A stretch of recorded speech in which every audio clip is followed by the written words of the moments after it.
a minha geração.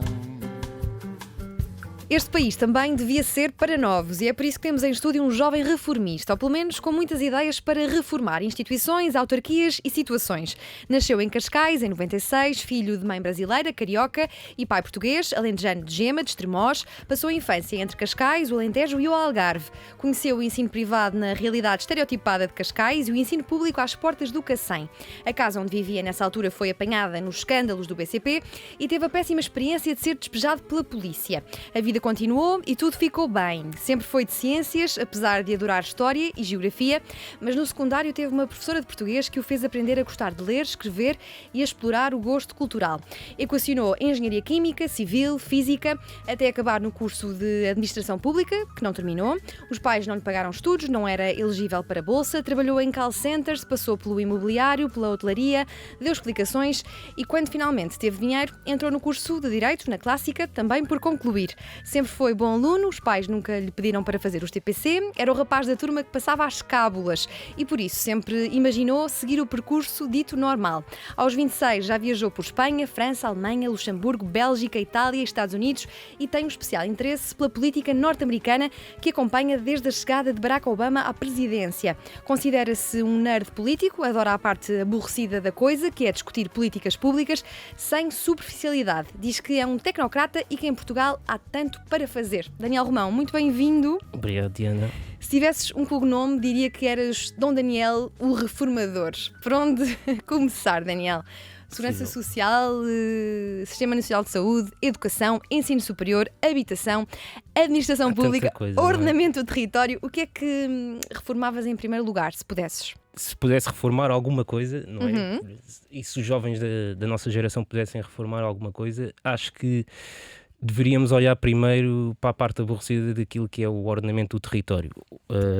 O ordenamento do território e a descentralização. Tem-se falado bastante da descentralização / regionalização e acho que é um assunto primário para depois podermos discutir tudo o resto, porque passa um pouco por aí. Tudo o que está a acontecer hoje a nível daquilo que é a educação, a nível daquilo que é uma parte da segurança social, que é a ação social, que não é propriamente a parte das pensões, tem a ver com as creches, tem a ver com o apoio às IPSS e aquilo que são respostas sociais que não é a administração pública que presta diretamente, mas são os municípios ou as IPSS associadas aos municípios, e agora também se começa a descentralizar também a saúde e começam as autarquias locais e os centros de saúde a ter cada vez mais competências a nível da saúde. Se os jovens da nossa geração quiserem reformar alguma coisa, primeiro têm que olhar para aquilo que é a reforma do Estado, a descentralização. Se os jovens da nossa geração pudessem reformar, estás a dizer à partida que não podem ou que não conseguem. Exato. Há aí um tom qualquer, há aí um desalento. Há aqui um desalento porque eu comparo um pouco aquilo que é política nos outros países, não só com os Estados Unidos, mas aquilo que se calhar vou dizer é um bocado polémico, porque há assim um grupo de amigos meus também, com quem eu às vezes falo e que não percebem o fascínio que eu tenho pelos Estados Unidos. Tendo em conta aquilo que são os defeitos dos Estados Unidos, que têm bastantes, tem algumas coisas que são boas e que nós podemos observar, não copiar, observar, estudar e ver como é que podem encaixar-se em Portugal. Mas copiar só o Senado, não é? Copiar só o Senado. Se copiar só o Senado era uma ideia interessante, até porque equilibrava o país, ajudava certas populações, como por exemplo no Alentejo ou no Algarve, terem mais peso que aquilo que têm, não é? Temos a velha discussão de que Lisboa é que controla o país, depois temos o Porto a chatear e o resto fica... Mas achas que era possível termos um Senado à lá Estados Unidos? Não, porque não há pressão social ou vontade social para tal. O único político que propôs isso nestes 40 tal anos, pelo menos aquilo que eu li, o único que propôs isso foi o Santana Lopes em 2000, uma reforma em 2001, se não estou em erro, mas depois não foi a nada e nunca mais discutiram reformas assim tão profundas. Portanto, estamos assim um pouco parados nesse aspecto. Mas dentro daquilo que é possível fazer, enquanto que o Senado não há aquela pressão social, não há uma vontade de uma juventude partidária, de um grupo de cidadãos, de vamos fazer isto, na questão da regionalização já há um grupo, tanto de um lado da barricada, tanto como do outro, para fazer-se isso. E, portanto, é mais fácil de alcançar-se. Na descentralização, há vontade e já se está a fazer. A questão é que está-se a fazer em gabinetes fechados. E depois temos algumas coisas na comunicação social e reuniões da Associação Nacional de Municípios. A Associação Nacional de Freguesias é um pouco irrelevante e os cidadãos não sabem exatamente o que é que está a acontecer. Sim, então mas o que é que Portugal tem a aprender com os Estados Unidos? Tu que me foste apresentado como um political junkie com a cabeça na política norte-americana, Verdade. o que é que tens descoberto que lá podia funcionar cá? Várias coisas, mas uma das coisas que eu denoto é a política americana segue um pouco aquilo que é o pensamento que existe cá em Portugal, dentro de alguns partidos, mas foi mais marcante dentro do CDS, que é o personalismo, ou seja, a pessoa como figura central na política e a ser avaliada politicamente pelos seus erros e coisas que alcança e isso ter um efeito político. Cá em Portugal também temos um pouco disso, mas está sobretudo concentrado naquilo que é a figura do Presidente da República, que é o único mandato unipessoal. Temos o Primeiro-Ministro, que é outra das figuras mais populares do Estado, e depois há um ou outro deputado, há os líderes partidários. Eu consigo dizer aqui uma data de nomes de deputados, né, os congressistas americanos e senadores, mas se me perguntares para dizer de deputados do nosso Parlamento, sei alguns, aqueles mais polémicos, aqueles que falam mais, não consigo dizer mais. E isso tem um impacto, que é, às vezes há um deputado que diz coisas acertadas, mas como o partido dele quer ir noutra direção, ele não tem peso, porque não tem a relevância, porque não existe ou seja, ele enquanto político não existe enquanto político pessoa, existe enquanto político parte de um partido e, portanto, tem que seguir a vontade do partido. E isso é sobretudo prejudicial porque depois perdem-se discussões interessantes. A única exceção que nós vemos, por exemplo, a mais mediática atualmente, é se calhar o Sérgio Sousa Pinto, porque é aquele que, consegue ter o seu espaço. Era mais positivo se tivéssemos pessoas assim, conseguíamos se calhar andar mais depressa naquilo que precisamos de fazer em Portugal. Olhando para os Estados Unidos, o que é que te prende tanto? Quem for ao teu Twitter, aquilo é uma loucura, parece que vives autêntica. noutro país. Agora então com as midterms ficaste mesmo colado ao outro lado do Atlântico. Porquê é que tens esse interesse tão vincado? Porque a história dos Estados Unidos, que é bastante mais curta que a nossa, com a história de Portugal, com a história de Espanha, com a história de França, etc. Apesar de tudo, nessa história curta de 200 anos, talvez, 200 e poucos anos, 300 se contarmos quando eles ainda eram colónias inglesas, os princípios que saem da Constituição dos Estados Unidos e das discussões que são pré-constituições são princípios que são muito interessantes e que estão para lá daquilo que está nos Estados Unidos.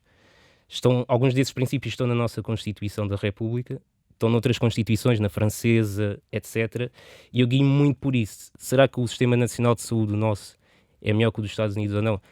Essa discussão pode ser feita, mas é preciso discutirmos esta parte mais profunda que são os princípios. E os Estados Unidos têm um conjunto de princípios que lhes permitiram realizar aquilo que é um conjunto de coisas que humanamente pareciam impossíveis, mas que podem deixar qualquer ser humano à face da Terra, satisfeito e com ânsia de poder fazer mais, nomeadamente aquilo que foi a luta de Martin Luther King, isto é um clássico, como é óbvio, aquilo que foi as mulheres conseguirem ter o direito ao aborto, aquilo que foi o poder armarmos quem quisermos, que não é assim tão antigo, é recente, 2014, se não estou em erro, a aprovação pelo Supremo Tribunal, numa decisão bastante polémica, alguns dirão. Temos a questão do aborto, que agora foi revertida. Nós podemos ver como é que aqueles jovens e aquelas mulheres, e a população em geral, se mobilizou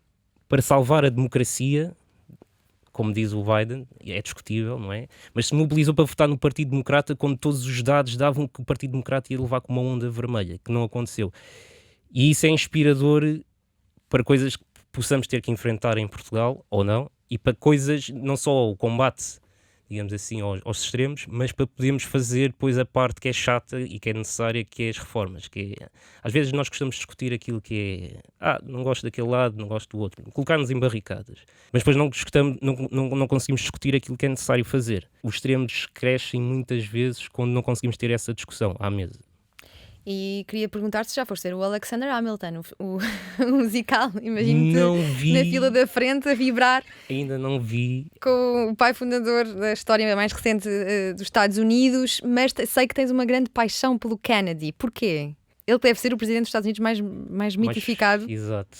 também por ter É assim, o tido o fim que Kennedy, teve. é o Dom Sebastião, dos Estados Unidos, não é? Não é só por ele ser tão mistificado que eu gosto dele, porque se nós formos ler a parte chata dele, ou seja, as políticas que ele efetivamente executou em circunstâncias muito difíceis, porque as pessoas não percebem aquilo que podemos considerar os lados mais extremos que ainda hoje existem nos Estados Unidos, com ideias assim menos civilizadas, antes não estavam dentro do Partido Republicano como existem hoje.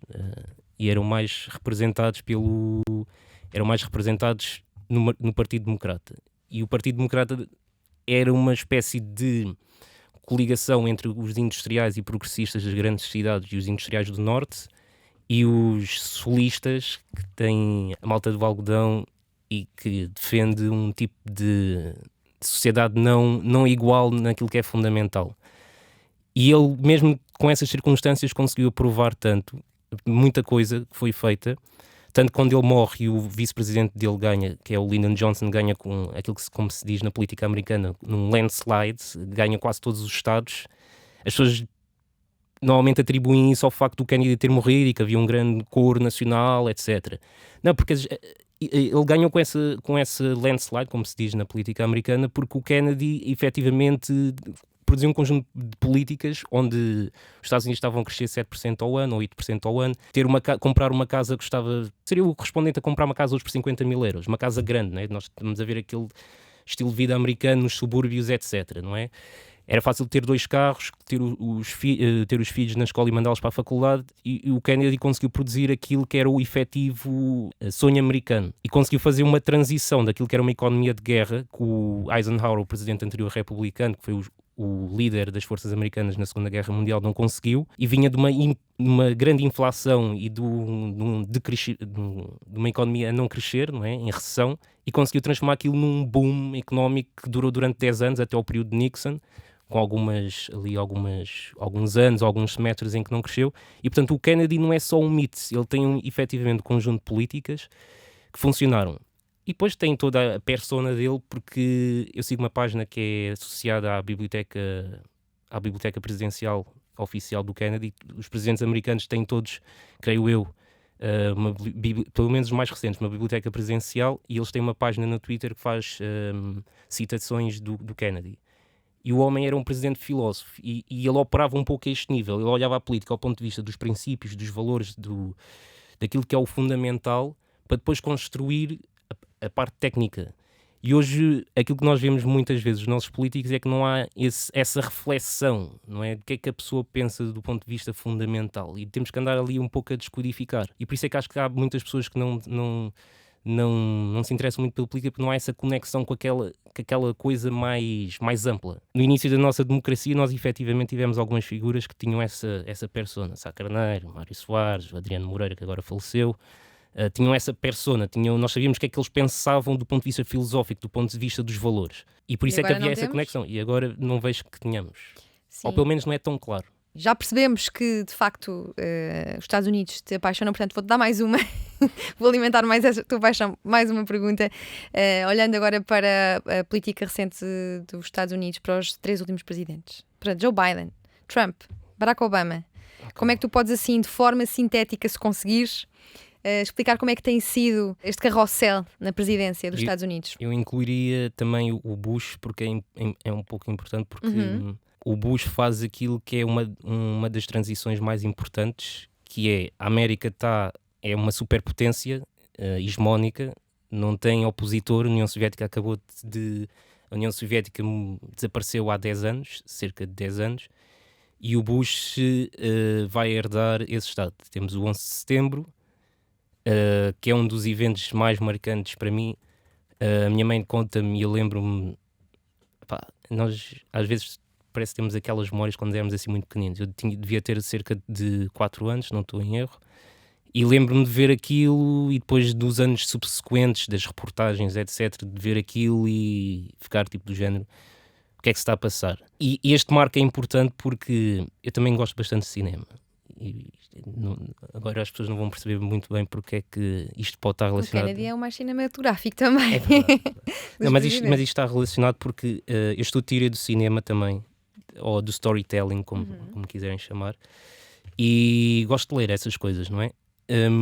E há uma cultura que chama-se a Dark Noir, que vem um pouco ao New Dark Noir, que o Noir nasce na França, os filmes franceses, que têm apostam muito nas sombras e nas ações assim do género, ter os atores de costas e criar, ou seja,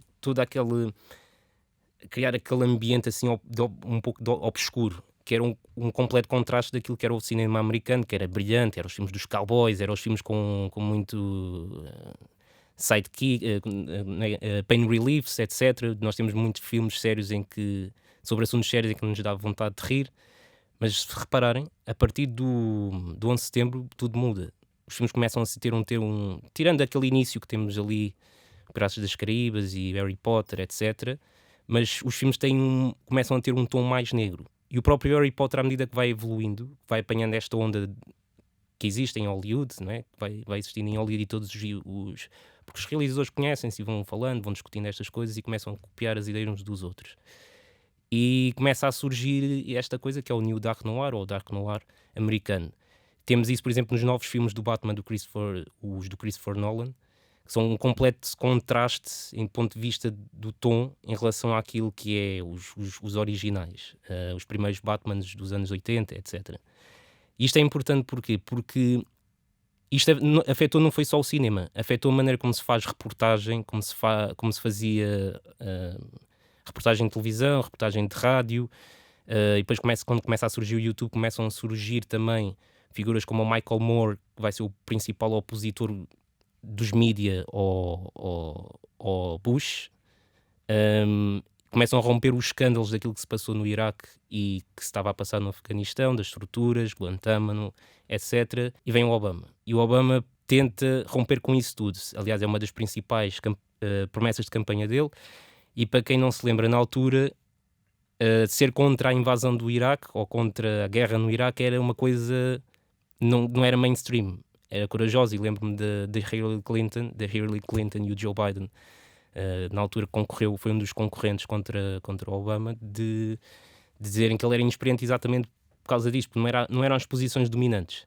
O Obama ganha, histórico, etc., mas tem um problema, é que no Congresso, Senado e na Câmara dos Representantes, tem um conjunto de senadores democratas que são assim, conservadores. E a maior parte da agenda dele vai para o lixo. E depois os democratas perdem o Senado porque um dos senadores morre, o Ted Kennedy. Aquilo que acontece ao Obama basicamente é isto, ele começa a enfrentar aquilo que são as forças internas, quer do próprio partido, quer depois da própria administração, porque eu recordo-me que ele queria tirar forças, isto não é conspiração, não é? É do domínio público aquilo que são as discussões entre ele. Eu lembro-me, por exemplo, dele dizer uma coisa sobre o Afeganistão, sobre a saída do Afeganistão, e a Hillary Clinton, passado 3 horas, estar na CNN a dizer o oposto. E foi um pouco isto daquilo que aconteceu ao Obama. E ele depois começou a perceber, ok, vou jogar o jogo. E o problema do Obama é que com o Obama aparece uma nova geração de políticos, que hoje em dia são jornalistas na CNN, na MSNBC, na CBS, lideram um conjunto de movimentos como o Sunrise, que é um movimento, um dos maiores movimentos nos Estados Unidos de apoio ao combate às alterações climáticas. Surge um conjunto de políticos progressistas que começam a ter poder com o Obama. Mas ao mesmo tempo ele tem que lidar com o establishment, ou seja, com o sistema, como se diz nos Estados Unidos. Há muita coisa que corre mal, mas eu apontaria para uma que é importante depois para a transição do Trump, que é os progressistas começam a pressionar o Obama a ser mais rápido num conjunto de reformas, nomeadamente a nível das alterações climáticas, de mudança do fóssil para as novas tecnologias renováveis, afastar-se daquilo que são as práticas agrícolas menos positivas para o planeta e daquilo que são as indústrias poluidoras, porque, por exemplo, produzir aço, que é uma coisa grande nos Estados Unidos, ainda apesar de já ter encolhido bastante, tudo isso começa a desaparecer e ele tem que fazer aquele jogo de balança que é apoio isto ou apoio aquilo. E ele acaba de tomar um conjunto de decisões em 2014 que chateia muita gente em muitos estados que são fundamentais. Aquilo que são as small towns, aquelas cidades que estão perdidas no meio do nada, que têm 50 mil pessoas, vivem de modo urbano, mas aquilo é no meio do nada, não é Nova Iorque. Aliás, a Inês que está ali, não sei se eu posso falar dela ou não, nós tivemos uma ideia de um dia irmos a uma cidade que se chama Corn, que fica no meio do Oklahoma, que é no meio do nada, cuja única escola que lá existe, nesta cidade que eu estou a falar, nesta aldeia, é uma escola cristã. Nem sequer há escola pública ali. E isto existe muito nos Estados Unidos.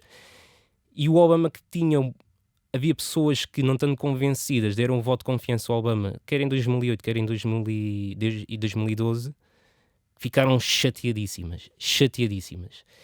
E quando vem a Hillary tentar candidatar-se contra o Trump só teve que pegar no descontentamento que existia.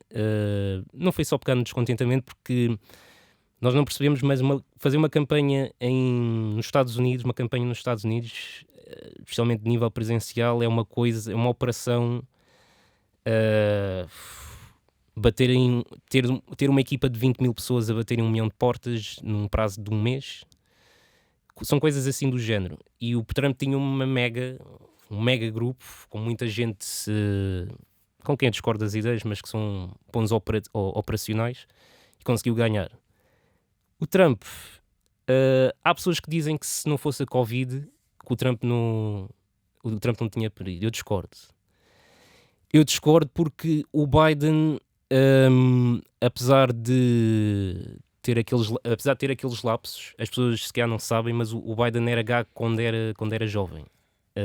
Ele lia bastante, e houve um padre que lhe ajudou bastante com poesia, e ele começou a melhorar nesse aspecto, e pronto. Depois teve a sua carreira política, tem a história trágica dele, as pessoas, acho que isso passou em algumas reportagens cá em Portugal, mas reforçar não faz mal, que teve a história trágica quando ele foi eleito senador. A mulher dele e a filha morrem num acidente de carro. Ele fica perto dos irmãos, depois aparece a Jill, que é o conforto dele. Ele depois tem um cancro, que as pessoas não sabem, mas ele teve um cancro recentemente e teve que fazer uma lobotomia. E no tempo que ele já está na política americana, que são 50 anos, fez 50 anos há pouco tempo, como senador, que ele foi eleito pela primeira vez senador, construiu uma máquina também que o permitiria, acho eu, mesmo que não existisse Covid, dar a volta. Agora, aquilo que eu vejo daquilo que vai ser os próximos anos do Biden, daquilo que foram estes 2 primeiros, aquilo que vai ser os próximos 2 e quem sabe os próximos 4, veremos, passa um pouco pelo aquilo que são os problemas que eu referi em relação ao Obama, que é, ele vai ter, e agora muito mais, vai ter uma geração, a nossa geração, com uma voz muito ativa, e depois destas eleições a nossa geração vai ter uma voz ainda muito mais ativa, porque pelos números que eu vi, cerca de 68% ou 70% dos jovens votaram nos democratas, em nível de midterms, e foram as pessoas que mais saíram à rua, mais que as pessoas com mais de 65 anos, que é algo histórico. Também tem as mulheres acho que votaram, 78% das mulheres entre os 18 e os 29 anos votaram democrata, e portanto vai ter isto de um lado e vai ter que balancear, como o Obama, certas coisas que, se os democratas quiserem unificar o país, como aquilo que o Obama, como o Biden anunciou na sua campanha, no seu discurso, e tem tentado fazer, pelo menos a nível da retórica até agora, vai ter que tentar unificar, fazer compromissos entre estes 2 grupos. Já conseguiu alguns, mas há outros compromissos que são mais difíceis de fazer. Continuando aqui nos Estados Unidos, como é que tens visto a gestão que está a ser feita em relação à guerra na Ucrânia? Vejo isso com 2 dedos, cuidado, porque apesar de apoiar a posição da Ucrânia e dos ucranianos, até porque tenho muitos amigos ucranianos, e alguns deles, tem alguns que cometeram, podemos dizer, a loucura de ir para lá lutar. Já não ouço falar deles há alguns meses. Eu lembro-me que eu estava a trabalhar numa escola de condução até agora, recentemente, e houve uma rapariga que se inscreveu lá, que é ucraniana, já é cidadã portuguesa porque nasceu cá, mas é ucraniana. Não, ela nasceu lá, mas já tem a cidadania portuguesa, se não tenho erro. E a mãe dela está lá e estava numa das zonas que estava a levar com bombas, portanto, é real, está cá, não é uma coisa que está lá de longe, não é? E eles têm todo o direito a defender-se. Eu vou repetir aquilo que os juristas constitucionais, etc., dizem, mas eu gosto também bastante de geopolítica e vou analisando estas coisas. E apesar de eu ser um ávido stan, como se diz em inglês, ou fã, como se diz em português, dos Estados Unidos, não gosto muito do Snowden nem do Assange por razões jurídicas, mas aquilo que eles trouxeram cá para fora é importante, e aquilo que outros jornalistas pelo mundo andam a fazer, como o Ben Norton, como o Pepe Escobar, que é um jornalista brasileiro, e outras figuras, aquilo que eles vão trazendo para cá é importante ouvirmos, não para tomarmos a posição deles, porque eles também, por exemplo, o caso do Pepe Escobar, com quem eu admiro bastante, ele é bastante bem-vindo dentro da Rússia e da China, portanto há de haver as suspeições que as pessoas quiserem fazer, mas traz bastante coisas importantes ao debate. E o próprio Partido Comunista cá em Portugal também aponta para muitas coisas importantes nesse debate. O problema é que a maneira como o faz acaba por prejudicar a própria imagem do Partido Comunista. Ou seja, efetivamente há um conjunto de razões da Rússia, existia um conjunto de compromissos entre os Estados Unidos, os oficiais dos Estados Unidos, não podemos falar só dos presidentes, temos de falar daquilo que é a malta que está no aparelho do Departamento de Estado, a malta que está no aparelho de segurança, a CIA, o National Security Council, o Conselho de Segurança Nacional, etc., que foram feitos ao presidente da Rússia depois da queda da União Soviética. Agora deu-me uma branca do nome do homem. Quando a União Soviética cai, foram feitos um conjunto de compromissos. E esses compromissos começaram logo a ser rasgados a partir de 1994. E depois há um conjunto de episódios. Temos a conferência em Munique, que é uma conferência sobre assuntos geopolíticos e militares, onde participam as grandes nações, onde o Vladimir Putin bate com a porta e diz, basicamente, elenca tudo aquilo que não foi cumprido. Há a questão que ainda se está a discutir se é conspiração ou não, que os Estados Unidos tinham bases biológicas, tratamento de armas biológicas no território ucraniano. A secretária, que é número 4 dentro do Departamento de Estado, que é o Ministério dos Negócios Estrangeiros dos Estados Unidos, admitiu em Congresso, que os republicanos pressionaram a responder, admitiu em Congresso que efetivamente existiam bases biológicas, ou seja, de armamento biológico dentro da Ucrânia, mas depois a desculpa que o Departamento de Estado foi dando é que são coisas que existiam dentro, que eram do tempo da União Soviética, e que nós simplesmente, como agora somos amigos da Ucrânia, basicamente desde a sua fundação oficial moderna, que é desde 1991, nós temos estado a colaborar para desativar isso tudo. Há coisas que são estranhas e que só nos aparecem, se calhar, daqui a 20 ou 30 anos. Foi a mesma coisa do Iraque. Por exemplo, isto que eu estou a dizer agora, apesar de eu ser um ávido stan, como se diz, dos Estados Unidos, isto que eu estou a dizer, se calhar não devia estar a dizer, porque se calhar vou ser acusado de ser pró-russo ou qualquer coisa do género. Mas a realidade é que, por exemplo, as pessoas que diziam, como o Michael Moore, que diziam em 2004 ou 2005, que aquilo que a administração Bush estava a fazer era criminoso, que torturavam pessoas, crianças inclusive, veio-se a provar que afinal era tudo verdade. E portanto há coisas que nós não sabemos que acontecem, e nenhum dos lados, ou seja, não há um lado branco e um lado preto, ou um lado de luz e um lado de escuridão. Sim. Olha, quem me disse que era extremamente analítico não me mentiu. Eu vou-te pedir para seres mais sintético para conseguirmos tocar em mais temas. Só temos neste momento 26 minutos, portanto vai ser obra, porque o meu guião já quase foi para o espaço. Okay. Olha, o que é que antevês para 2023 em relação a esta guerra? Achas que vai continuar? Todo o ano? Ou há esperança? Difícil dizer, porque eu agora tenho acompanhado menos, mas vou acompanhando estas fontes alternativas, e daquilo que eu estou a acompanhar pode haver uma contraofensiva russa utilizando um conjunto de armamento que ainda não utilizaram. A esperança que eu tenho e aquilo que eu acredito que vai acontecer é que em 2023 vamos estar a assistir ao próximo State of the Union, que é a declaração que o Presidente dos Estados Unidos faz ao Congresso, com o Biden a festejar um conjunto de vitórias importantes para a Ucrânia. O que é que vai marcar a política norte-americana em 2023? 2023 vai ser a maneira, ainda não se sabe se os republicanos ganham a Câmara dos Representantes, que é a Câmara Baixa ou não, se vão ter mais congressistas ou não, mas é provável que venham a ter pelas contas matemáticas dos matemáticos de eleições que andam a fazer. O problema é que vai ser muito curta.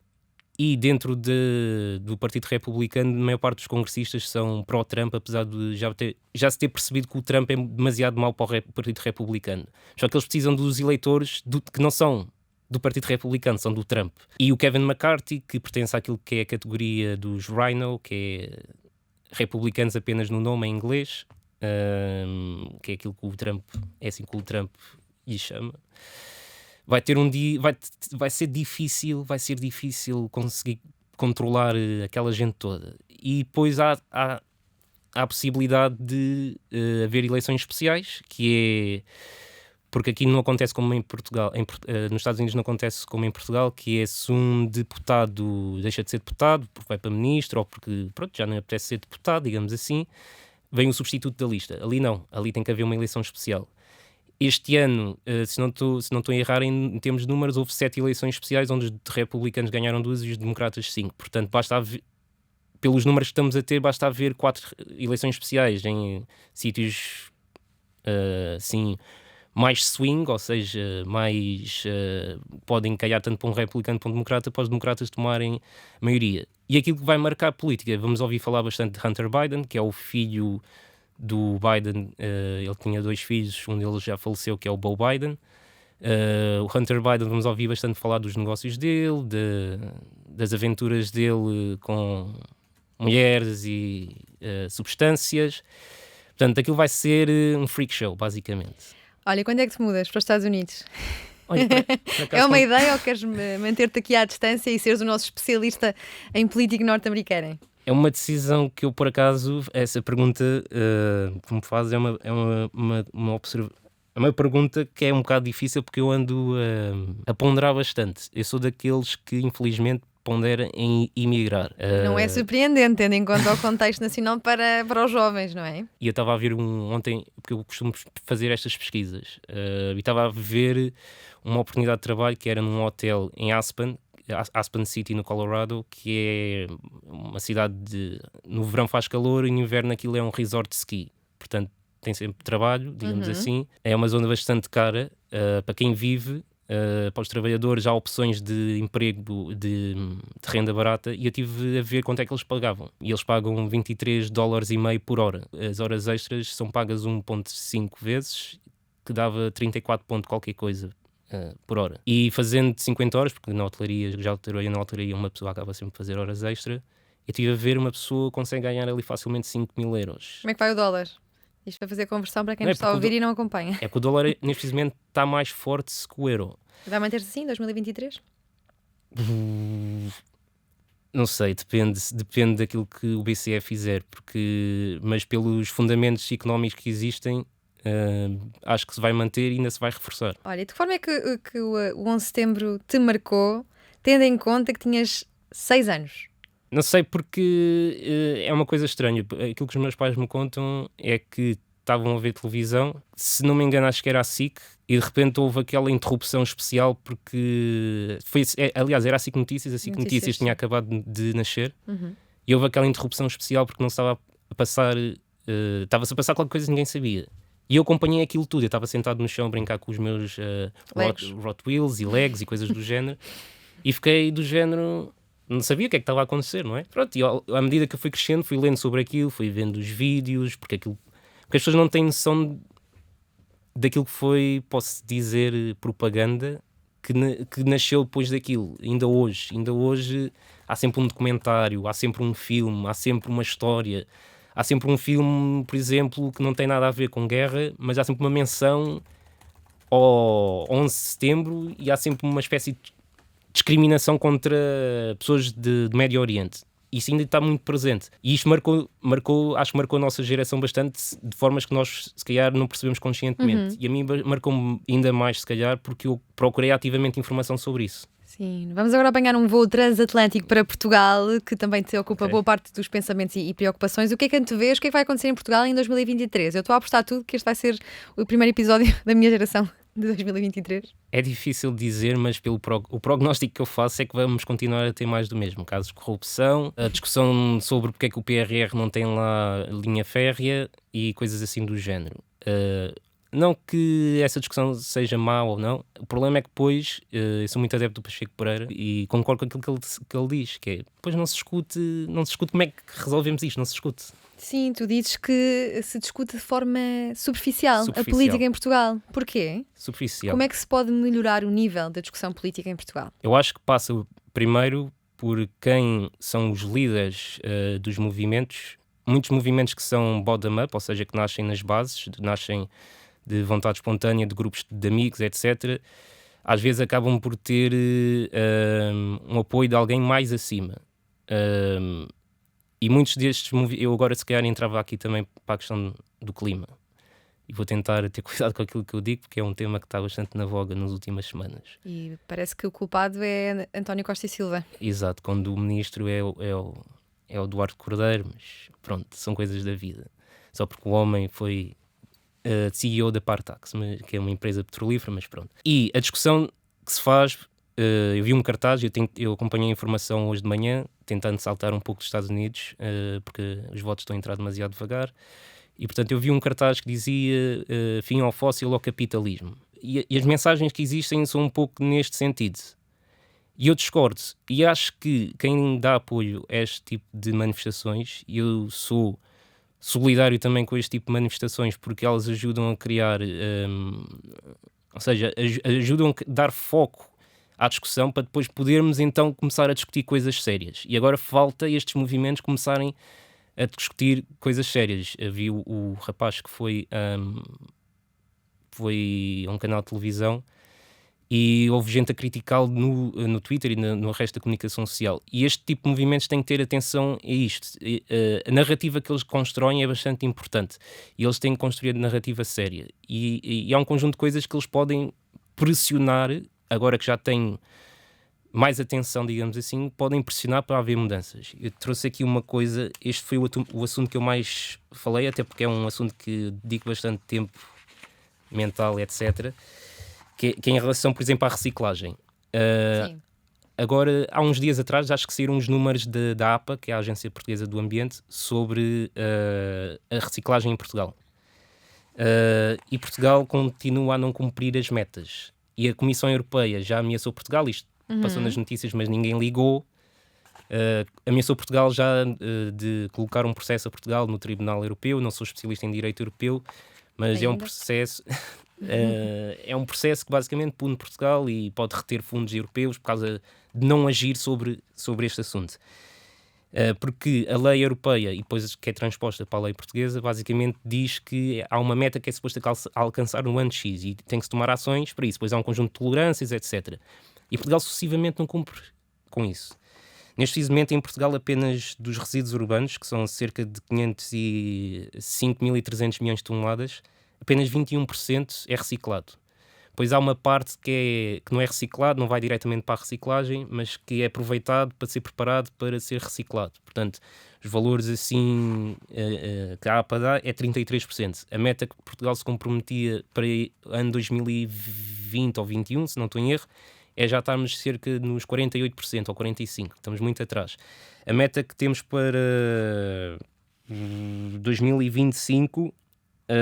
aqui para a preparação da reciclagem é 55%, para 2030 é 60% e 2035 é 65%. São Francisco que já recicla 80% daquilo que existe. Por isso é que eu digo que os Estados Unidos são exemplos. Nós podemos olhar para os outros países nisto, mas não é só São Francisco, é a Coreia, são muitas cidades no Canadá, Massachusetts, a Alemanha que também está nos 60% do ponto de vista nacional. Nós estamos muito atrás. E é nestas coisas que acho que os ativistas climáticos, depois de ganharem a voz, é importante que eles façam estas ações para ganharem a voz, devem depois utilizar esta voz para pressionar nos sítios certos. Por exemplo, nas assembleias municipais, os municípios são os principais não atores no meio disto. Olha, e porquê é que o atual sistema capitalista não é inimigo do clima como clamam? Ok. Pronto, em relação a esta questão da reciclagem, os sistemas que existem para dar um exemplo, que existem em São Francisco ou no Canadá, Massachusetts, Alemanha, Coreia do Sul e tantos outros países, não são sistemas anticapitalistas, mas são puramente capitalistas com uma vertente muito forte de incentivo fiscal. Saiu recentemente, acho que foi um estudo da OCDE, se não estou em erro, que aquela medida que foi implementada por um ex-ministro ou secretário de Estado, acho que é o Francisco Moreira da Silva, se não estou em erro, de introduzir os 10 cêntimos nos sacos, parece que resultou. Isto é um incentivo fiscal. Em relação à reciclagem, as pessoas não têm noção como é que funciona em Portugal. Funciona assim, nós na fatura da água, na maior parte dos municípios, há municípios a começar a sair disto, mas nas nossas faturas da água há uma coisa que é a taxa dos resíduos sólidos urbanos, é a RSU, que é indexado àquilo que consumimos de água. Portanto, não há, se eu reciclar e o meu vizinho não reciclar, mas consumimos a mesma água, estamos a pagar exatamente o mesmo. Ou seja, não há incentivo algum a reciclar. No setor privado, por exemplo, hotelaria, restauração, etc., já há um conjunto de obrigações. Mas impor essas obrigações a nível doméstico já é mais difícil. Por isso é que os níveis domésticos que são os maiores produtores de, digamos assim, de resíduos. Por isso é que não resulta. E o que é que estes países e cidades fazem? Têm sistemas, aquilo que se chamam os sistemas pay as you go ou save as you throw. Basicamente, paga enquanto atiras o lixo. Basicamente é assim que se chama. As pessoas podem comprar sacos, podem comprar stickers, podem ter um caixote de lixo só para si e programam com o município ou não, pois há um conjunto de coisas técnicas de quando é que é a recolha. E pagam ou pelo peso e depois há uma diferenciação de se a pessoa está a reciclar ou não. Se uma pessoa não reciclar e tirar tudo para dentro do saco do indiferenciado, vai pagar mais ao final do mês ou ao final do ano. E este tipo de sistema, quando foi implementado no Massachusetts, que tinha percentagens de reciclagem parecidas com a nossa, cresceu. Neste preciso momento devem estar à volta dos 60 e tal %. E o que é que falta debater, o que é que falta discutir no debate sobre carro versus transportes públicos? Ora, nesse debate eu concordo com aquilo que o ministro Pedro Nuno Santos disse recentemente, que é alguém vai ter que perder. Na política, a gente às vezes, em Portugal, tem-se criado essa ilusão, toda a gente pode ganhar. Não. Às vezes tem que haver perdedores e os políticos têm que saber escolher quem é que são os perdedores. E neste caso acho que vamos ter que escolher que o perdedor é o utilizador de carro.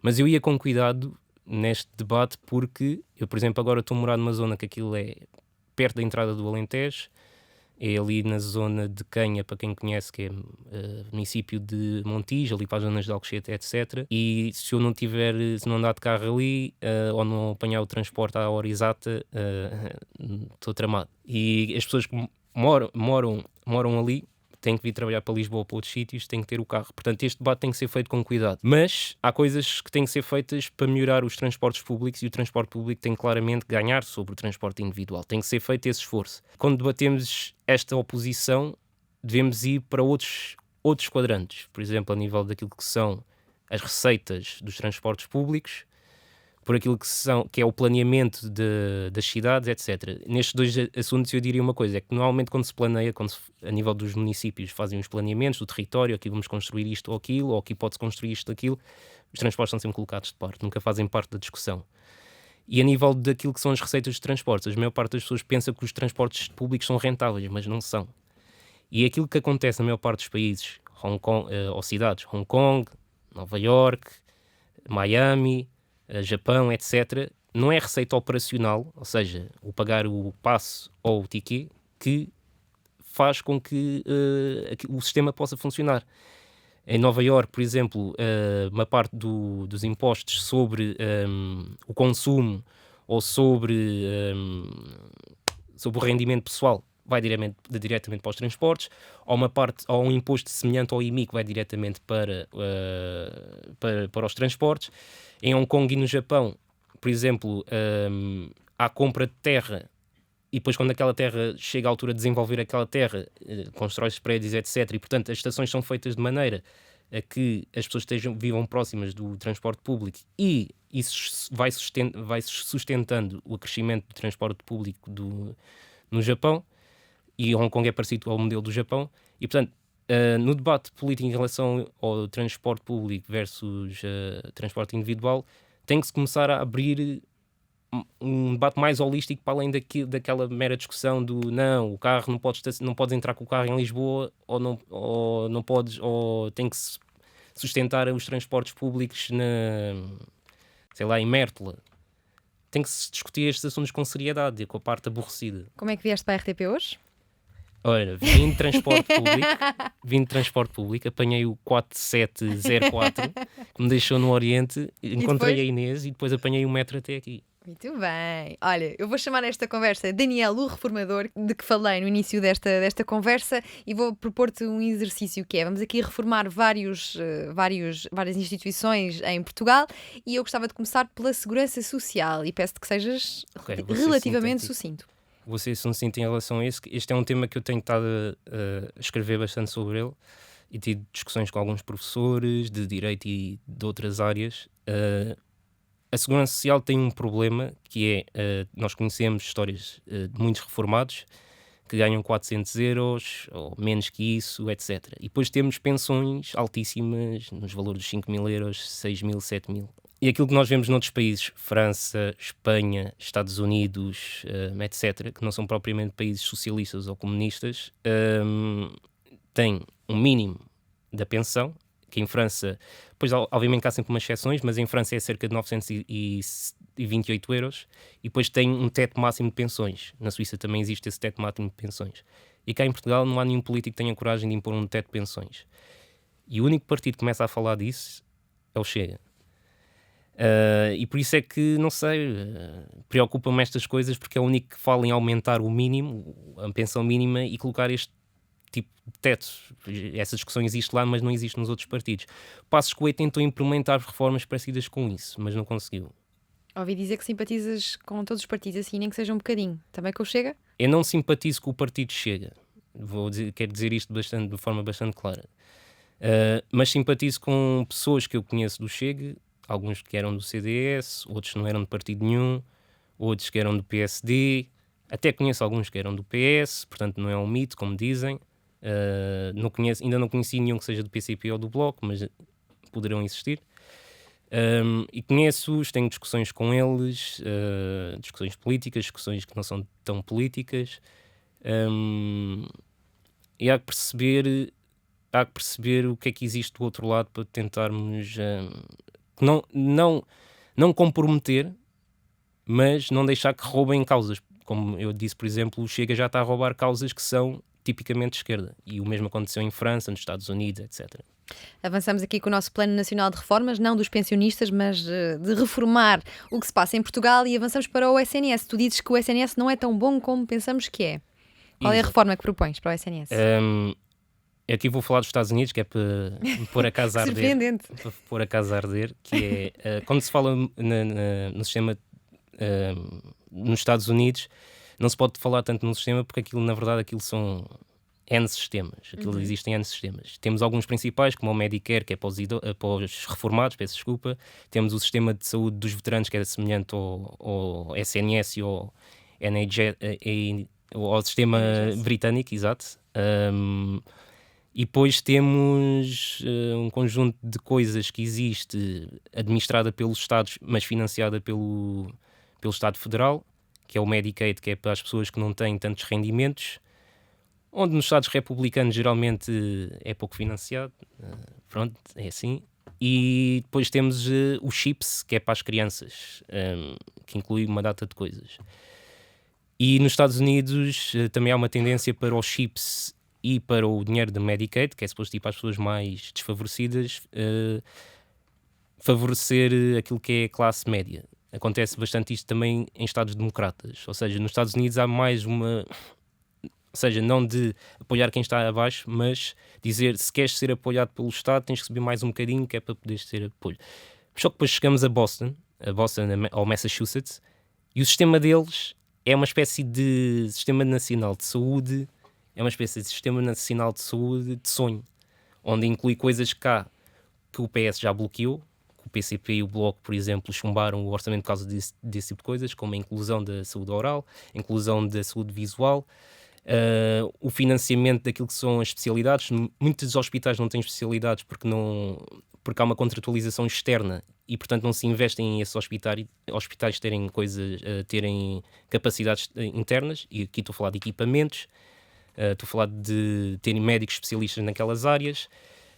No Massachusetts existe tudo isto a nível do público, E acontece também que cá em Portugal temos o ridículo, que é a entidade reguladora da saúde chegar ao ponto de um hospital, creio que foi o Egas Muniz, não estou em erro, mas depois confirmo, o Egas Muniz pedir ao Hospital Universitário de Coimbra para tratar do processo de umas análises para um procedimento qualquer, e a entidade reguladora da saúde dizer que aquilo era ilegal porque violava o princípio da concorrência entre público, privado e social.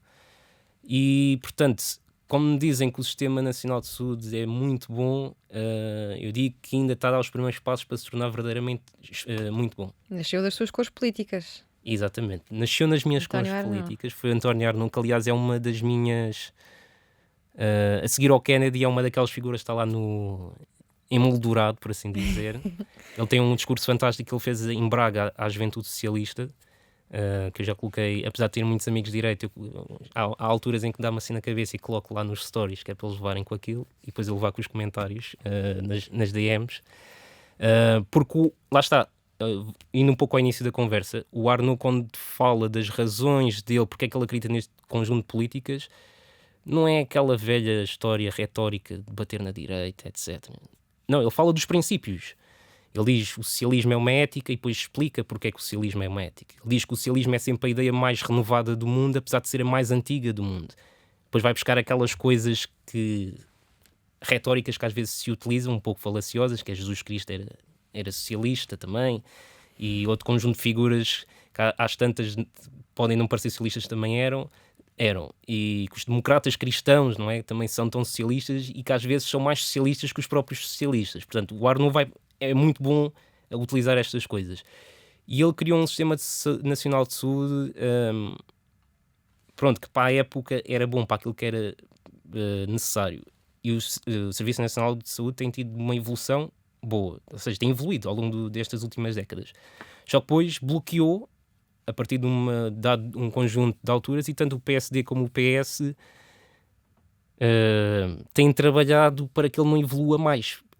Por exemplo, eu volto a reforçar, uma das razões que levou o PCP e o Bloco a mandarem abaixo o orçamento foi um conjunto destas propostas, que é a inclusão da psicologia e reforço da psicologia a nível do Serviço Nacional de Saúde, inclusão da medicina dentária, inclusão da medicina visual, inclusão de todo um conjunto de coisas que o PS e as pessoas que eu conheço do PS dizem que defendem, mas depois lá está, como não há aquele deputado que tem um nome, que tem uma personalidade, e portanto não é apenas o deputado do partido, é o deputado daquela pessoa, não tem a capacidade de desafiar o partido. E, portanto, eu conheço muitos, até alguns dos deputados que agora estão eleitos, não vou dizer nomes, obviamente, com quem até andei na faculdade, e nós discutimos estas coisas já há anos. E quando chegam lá, é impossível avançar. Avançamos para a reforma da educação e do ensino superior, Daniel. Exato. Olha, em relação ao ensino superior,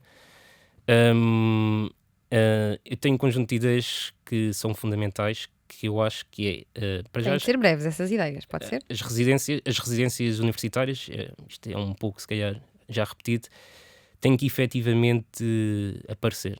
E até poderiam ser uma possibilidade de serem uma nova fonte de receita para as faculdades, para se poderem financiar, porque as pessoas pensam que as propinas são altas, mas os custos da faculdade também são altos. E os nossos professores universitários nem são assim tão bem pagos como é o caso de muitos países, até cá na Europa. Nos Estados Unidos também, não é? Nos Estados Unidos também, que recebem ordenados às vezes milionários. E nem sequer estou a falar de Ivy League, estou a falar mesmo de outras faculdades.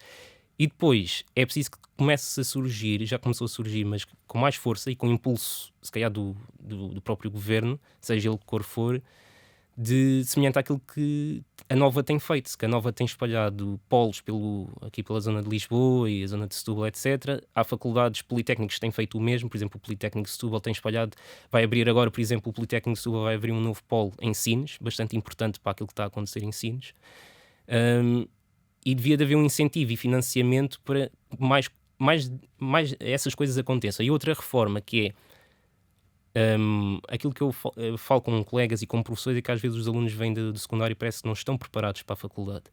E em muitos países, há muitos anos, há muitas décadas que já se resolve essa questão, criando aquilo que é o ensino pós-secundário, cá em Portugal existe, mas que existe mais a nível daquilo que são os programas de emprego ativo.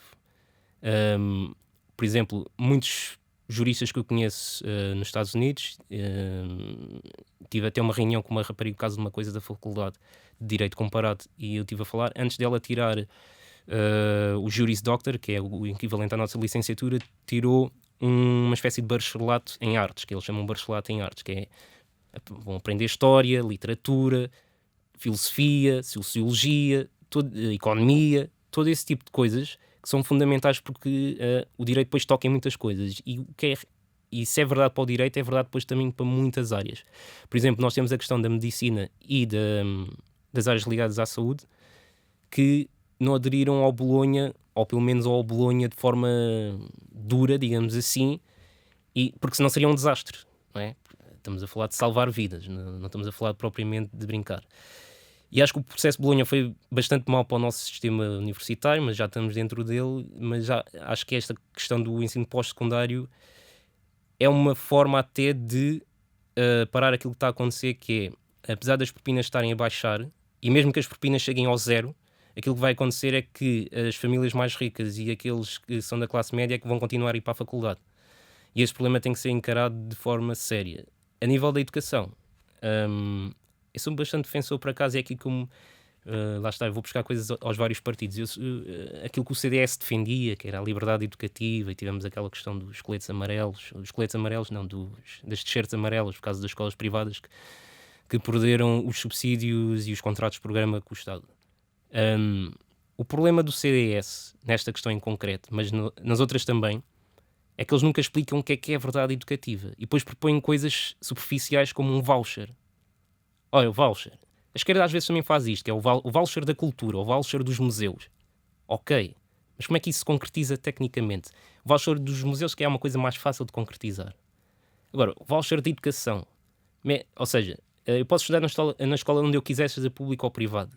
Então, estou em Cascais, posso ir estudar para Setúbal? Estou no Porto, posso ir estudar para Braga? Faz sentido? Ou moro aqui, moro em Cascais, vou estudar para uma escola em Sintra, naquela parte de Sintra, quase a chegar a Mafra? Faz algum sentido? E eles não explicam muito isso. E eu tive o prazer de estar numa reunião deles, antes do infeliz desfecho que foram as últimas eleições para o CDS, e expor algumas ideias daquilo que poderia ser a liberdade educativa. Porque o CDS não defende apenas a liberdade educativa desde o ponto de vista de escolher a escola que nós podemos, que quisermos e os pais quiserem, mas uma maior participação dos pais na educação, que é um movimento que está a crescer bastante nos Estados Unidos com os republicanos. Ou seja, eu estou a dar armas a eles, portanto, se eles quiserem utilizar, que é a maior participação dos pais na educação das escolas, dos municípios, etc. Já há muito trabalho de décadas a ser feito nesse sentido. Mas a educação tem um problema central, mesmo central literalmente no termo, que é o Ministério de Educação, e as pessoas que eu conheço de lá que me perdoem, mas aquilo é um conjunto de burocratas que não deixam nada acontecer. Eu conheço, e espero bem que não criar aqui problemas, mas eu conheço o Ministro da Educação, o atual Ministro da Educação, que apesar das críticas que os meus amigos de direita fazem, acho que é um dos ministros mais brilhantes que lá está de momento. O problema ele já teve assim alguns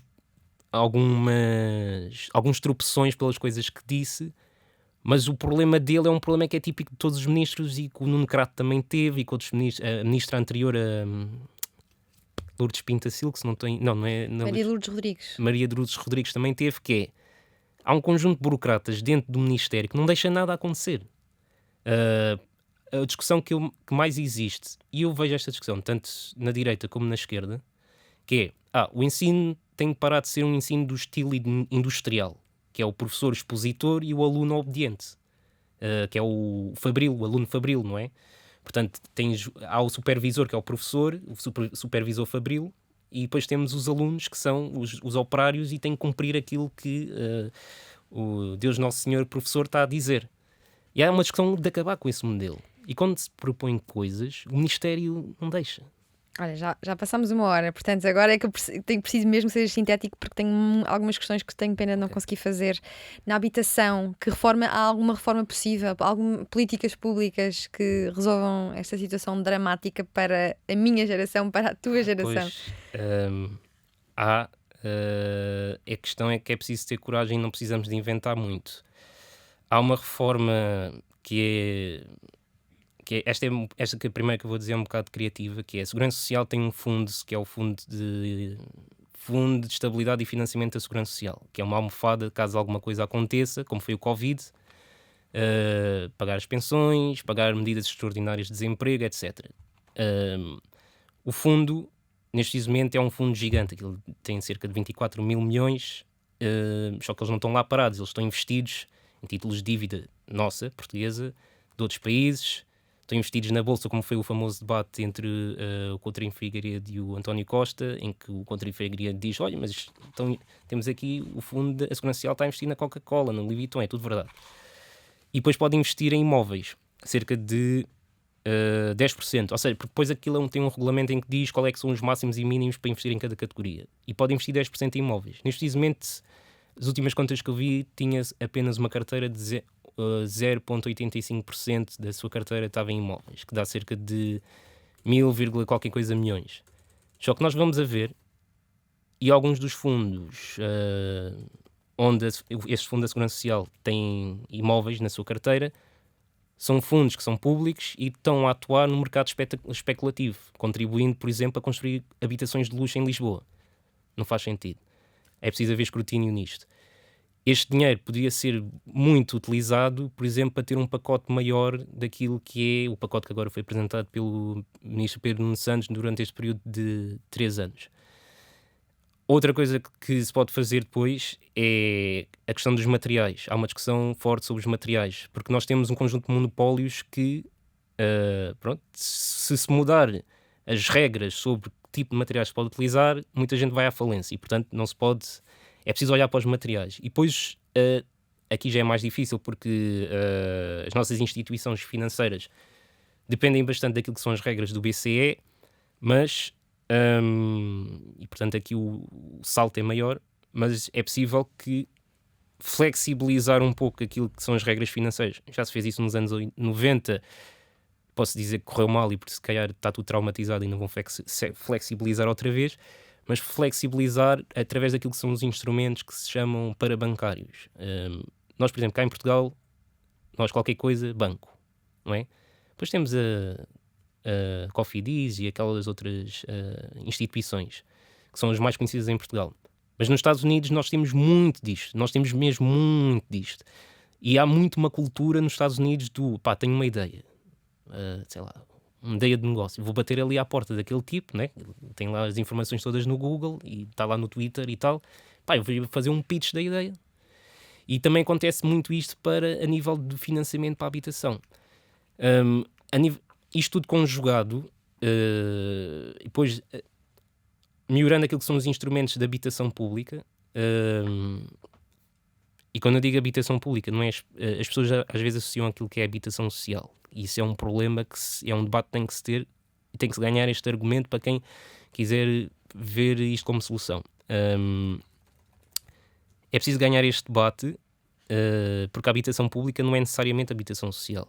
E muito daquilo que se faz também nos Estados Unidos e muito daquilo que é a riqueza que as pessoas têm nos Estados Unidos é semelhante àquilo que se fez já em Portugal durante o Estado Novo. As pessoas não têm noção, mas, por exemplo, o Restelo, ali perto de Belém, que é considerada uma das zonas mais nobres do país, o Restelo, não é? As pessoas não têm noção, mas o Restelo foi um projeto da Câmara de Lisboa e do Estado português no tempo do Estado Novo para os funcionários, uma categoria de funcionários públicos, nomeadamente das forças policiais, mas de médicos, etc. E, portanto, muitas das políticas sociais em Portugal as pessoas falam em redistribuição da riqueza, não é? Os partidos à esquerda falam em redistribuição da riqueza, às vezes o PSD também fala. Mas aquilo que está a acontecer em Portugal, nas nossas políticas públicas, não é redistribuição da riqueza, é redistribuição de rendimento, que é uma coisa diferente.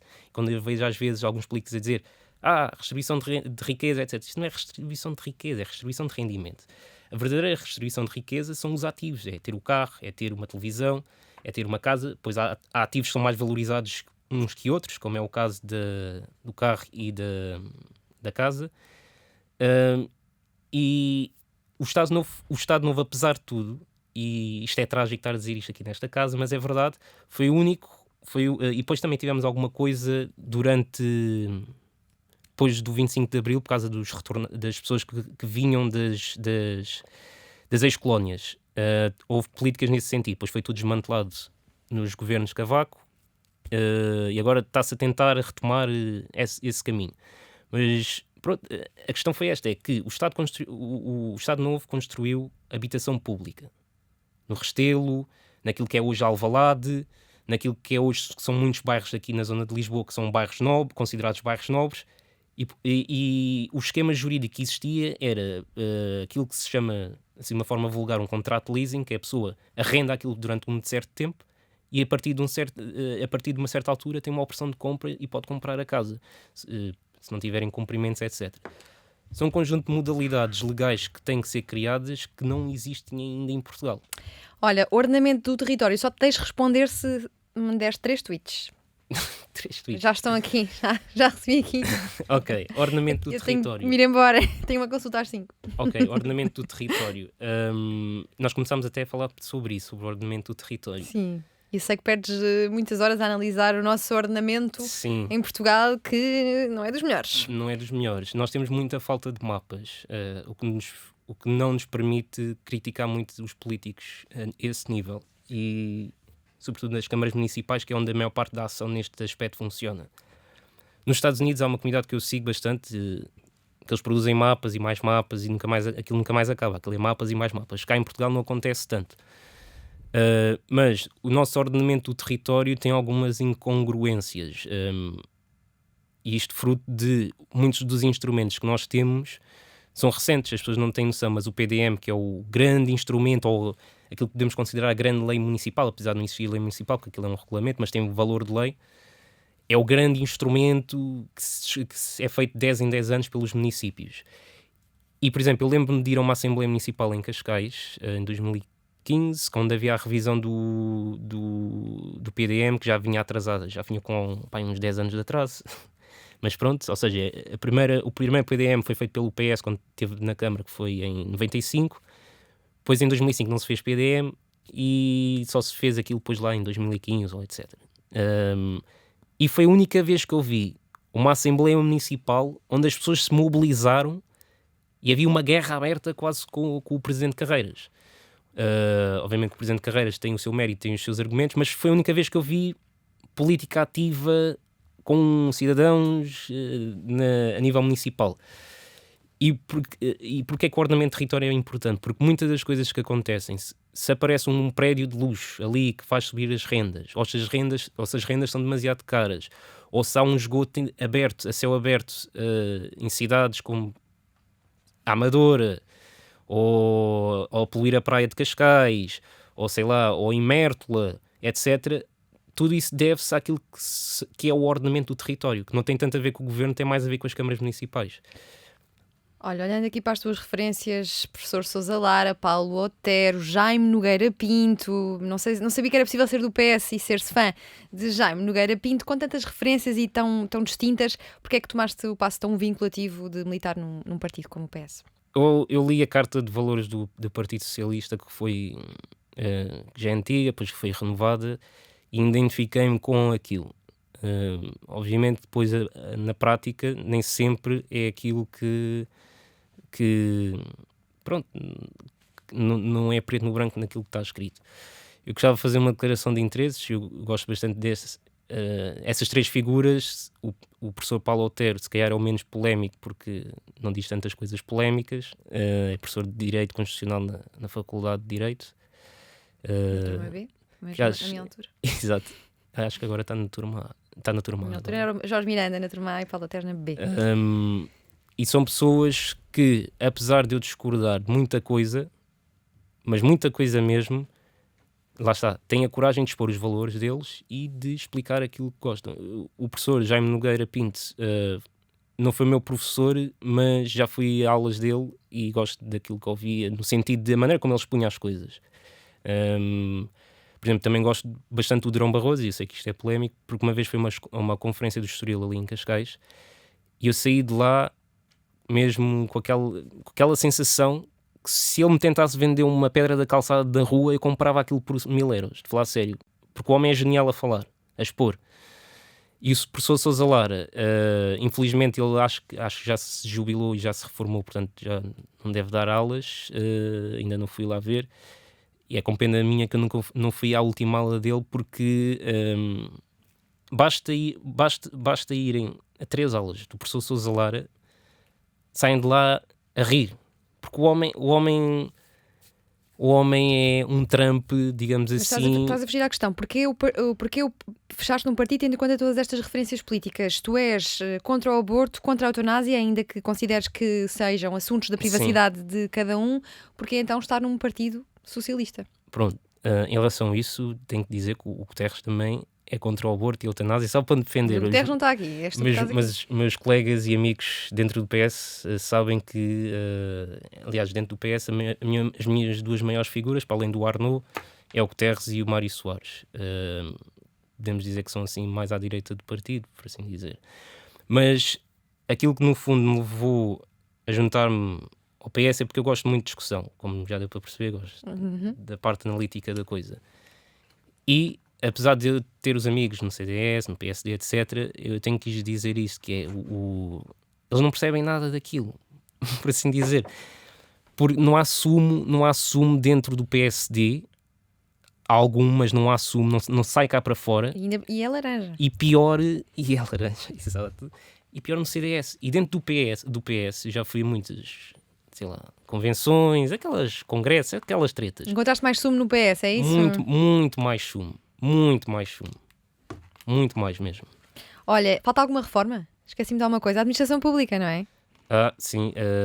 Eu só queria voltar ali um pouco à educação, que era para falar de uma reforma geral que é...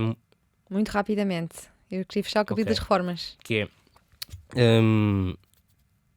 nós temos que encontrar novas formas de participação política, seja participativa, seja de partilha de poder. O problema em Portugal é que nós ainda temos muito os traços do Estado Novo e, mesmo estando em democracia, ainda há muita concentração de poder.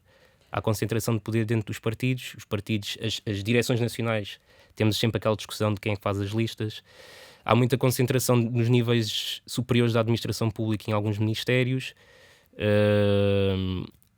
E aquilo que eu comparo com os Estados Unidos, foi onde começámos, é que se formos olhar, por exemplo, para a maneira como funciona desde o Estado Federal até uma cidade, nós temos muitas comissões, conselhos.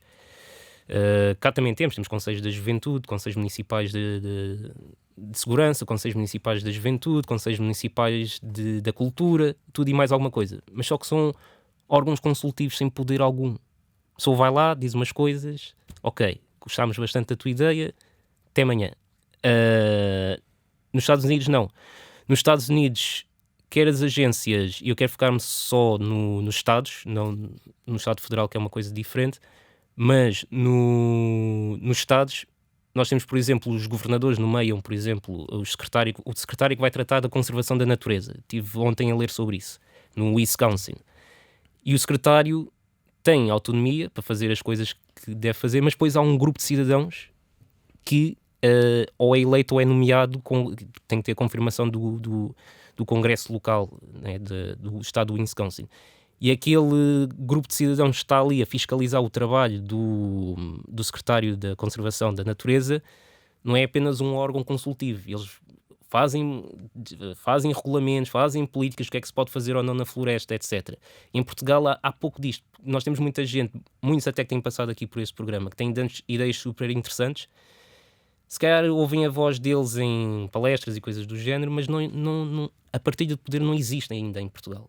E não é só nos Estados Unidos onde a partilha de poder existe. Existe na França, existe na Alemanha, existe na Itália, em certos sítios, existe no Reino Unido. E em Portugal ainda é tudo muito fechado e tudo muito centralizado.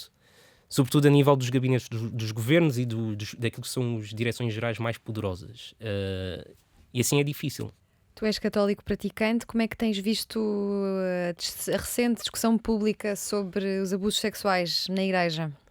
É um tema difícil, mas não me esquiva a responder, porque eu olho de uma forma crítica para aquilo que é a Igreja Católica. A minha visão da Igreja Católica, apesar de ser católico praticante, a minha relação é com Deus. A minha relação é com Deus. E a Igreja é apenas um instrumento para essa relação. Mas só que a visão de muita gente, especialmente aqueles que vivem mais a vida da Igreja, que são mais conservadores e tal, e por aí, a visão deles não é tanta, apesar de poderem pensar isso, a visão naquilo que é os atos, né? Porque, como o Papa Francisco diz, o que interessa são os atos, não as palavras.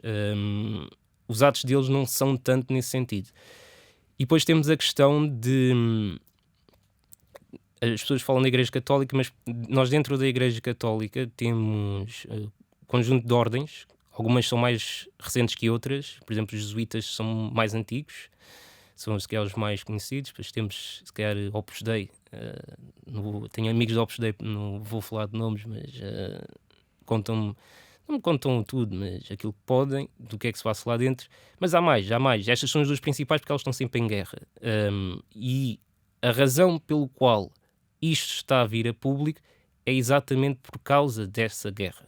Entre estas duas, há mais, e por causa desta guerra é que isto está a sair cá para fora. E é importante que isto saia cá para fora.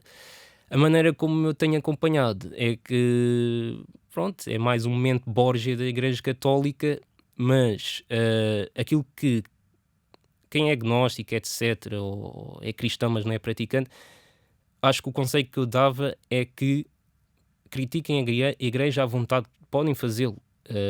Acho que o Presidente da República poderia fazê-lo de uma forma mais exaustiva do que aquilo que faz e não dizer certas coisas que não devia. Porque a nossa relação, pelo menos eu sinto-me assim, é com Deus, e a Igreja é apenas um instrumento para isso. Sim, e como é que vês a forma como a Igreja Católica tem perseguido as pessoas homossexuais ao longo dos tempos? Tu que estás num partido progressista e que te apresentas também como liberal, quando dizes que és a favor de que todos nós podemos amar quem quisermos.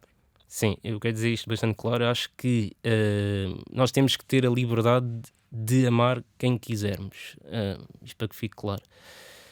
Essa perseguição existe, é verdade, especialmente muito mais cá na Europa, mas noutros continentes já há abertura em certos sentidos. E são esses setores que apoiam mais o atual Papa e os outros que o antagonizam, etc. A maneira como vejo essa perseguição, não é questão de condenar, eu vejo-a como natural, porque estamos a falar de instituições que são milenares e de grupos que, portanto, de gerações de várias pessoas que estão associadas a esses grupos que são milenares, que têm essa posição. É mais uma daquelas lutas, à semelhança daquelas que são as lutas do Martin Luther King, etc., que vai ter que se continuar a ter. O caminho faz-se caminhando nesse aspecto. E porquê que és contra o aborto? Eu sou contra o aborto, está aqui escrito na nossa Constituição, aqui na página, no artigo 24, até sair de cor e tudo, que é: a vida humana é inviolável. Obviamente, depois... E a mulher tem direito à autodeterminação do seu corpo. Exato. Nós temos depois sempre aquela questão que aprendemos em direito, que é a colisão entre direitos. E a minha posição em relação ao aborto é, se calhar, um bocado parecida com a do presidente Joe Biden, que ele também é contra o aborto, ele também é católico. E temos visto o que é que está a acontecer, não é? Nos Estados Unidos. Exato. A minha posição é a seguinte: se eu tiver uma namorada ou uma mulher e acontecer de forma infeliz ou não infeliz de termos de tomar essa decisão, acho que essa decisão é nossa, e mais dela do que minha, e o Estado, nem um conjunto de malucos políticos, digamos assim, devem se intrometer. E aquilo que está em questão nos Estados Unidos não é tanto o direito ao aborto, é mais porque aquilo que a decisão do Dobbs não, que é do Roe v. Wade, que é a decisão original que criou, digamos assim, o direito ao aborto, é o primado do direito à privacidade, que depois possibilitou que os outros direitos à privacidade existissem. E eu sou um ávido fã, por exemplo, da filha do Kennedy mais velha, que agora é embaixadora no Japão, que é a doutora Caroline Kennedy, que ela é jurista também, E ela tem um livro bastante bom que eu recomendo aos juristas a lerem, que é o The Right to Privacy, o direito à privacidade. Onde aquilo não é tão exaustivo, não é tão técnico, mas tem algumas coisas técnicas. E eu valorizo bastante isso, que é o direito à privacidade. Eu acho que a pessoa escolher abortar ou não, a pessoa escolher ser homossexual ou não, ou bissexual, as pessoas escolher mudar de sexo ou não, acho que é uma decisão que cabe à pessoa. E o Estado não tem que se meter. O problema desta discussão é que, por exemplo, se a pessoa tiver que performar um aborto, aí o Estado já se está a meter. Mas o meu princípio é este, eu sou contra, mas acho que o direito à privacidade da pessoa não se deve ser meter. Porquê é que és contra a eutanásia? Vais citar novamente o artigo 24? Também posso citar outra vez o artigo 24, mas não temos tempo sequer para discutir tanto esta questão, mas é porque eu sou apesar de já ter passado algumas coisas mais infelizes, que dão um desalento demasiado grande, ou não, eu sou um fiel acreditador, esta palavra não existe, acabei de inventar, sou um fiel believer, não é? Na esperança. Acho que a esperança nunca morre. E como católico acredito em milagres. E já vi... Nós tivemos agora, acho que um caso recente, não sei se foi no Reino Unido ou não, onde queriam tomar essa decisão porque os médicos diziam que era impossível e depois a criança acabou por acordar e... Nós já tivemos agora aqui acesso ao teu lado mais conservador. Eu sei que tens muita pena que o CDS tenha saído do Parlamento. Verdade. Como é que explicas esta extinção deste partido? Esta quase extinção. Diana, passa um pouco por aquilo que estávamos a discutir há pouco. O CDS, eu fiz um tweet sobre isso, alguns dos meus amigos do CDS devem ter lido, que é o CDS tem uma fase que é a primeira fase do Paulo Portas, por razões internas, lutas pelo poder, etc., perdem pessoas como o Lobo Xavier, como o professor falecido Adriano Moreira e o professor também falecido Freitas do Amaral, que até enviaram o quadro dele para a sede do PS, e pessoas como o Basílio Horta, que estão sempre a criticar, etc., que são pessoas que conheciam a parte técnica e administrativa das coisas. Afinal de contas, o professor Adriano Moreira e o Freitas do Amaral, sobretudo o Freitas do Amaral, é o grande pensador do direito administrativo português, né? Todos os alunos de direito administrativo têm que ler um pouco do Freitas do Amaral, pelo menos na FDL. E eles perderam um pouco isso. E eu acompanho muita desta nova geração que apoiou o Francisco, de quem eu sou grande amigo. Já não falo com ele há algum tempo, mas de vez em quando vou dando likes nos stories, ou respondendo aos stories e ele responde, ou a Inês, com quem ele se casou agora recentemente, igual. Gosto bastante deles, e é uma pena que o Francisco não tenha tido mais sucesso, mas essencialmente esta juventude que o acompanhou, e a juventude anterior, que era a juventude que agora são os atuais líderes ou as figuras mais proeminentes do partido, que eram a juventude no tempo do Paulo Portas, perderam aqui a capacidade de discutir coisas técnicas. Temos algumas exceções, como é o caso da Cecília Meireles, que muita gente aponta, não é? Ou Adolfo Mesquita Nunes, e perderam essa capacidade de discutir a questão técnica das coisas, não é? Portanto, liberdade educativa, voucher, posso ir para Braga estudar? Olha, e o curso de Direito é para acabar ou não? Olha, não sei. Estou a pensar se vou para Aspen City, apanhar um bocado de neve ou se acaba o curso. Tem-se colocado ao centro no xadrez ideológico, mas tem mais amigos no CDS do que no PS, onde milita, faz parte da JS Cascais e é católico praticante contra o aborto e a eutanásia, ainda que ache que seja um assunto da privacidade de cada um. Defende que a administração pública deve ser mais descentralizada e municipalizada, menos gastadora, mais inovadora e eficaz e focada nas suas missões sociais sem ter de depender de um aparelho gigante. Adora cinema e tudo o que esteja relacionado com o espaço, sobretudo quando pensa no discurso de John Kennedy sobre a ida ao espaço, We choose to go to the moon. Ele escolheu viver para a política americana e de lá retira muitas ideias que devíamos aplicar em Portugal. Por exemplo, é a favor de que Portugal tenha um Senado. Começou a jogar futebol aos 14, no Fontainha, depois no Cascais, até passar para o futsal. Teve 5 treinadores que o marcaram. Um deles é presidente da Junta de Cascais, pelo CDS. É uma pessoa extremamente analítica, um political junkie, socialista, centrista, com opiniões conservadoras.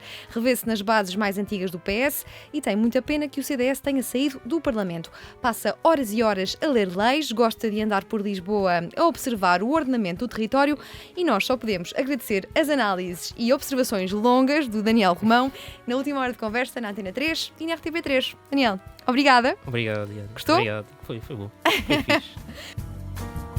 O que vamos fazer?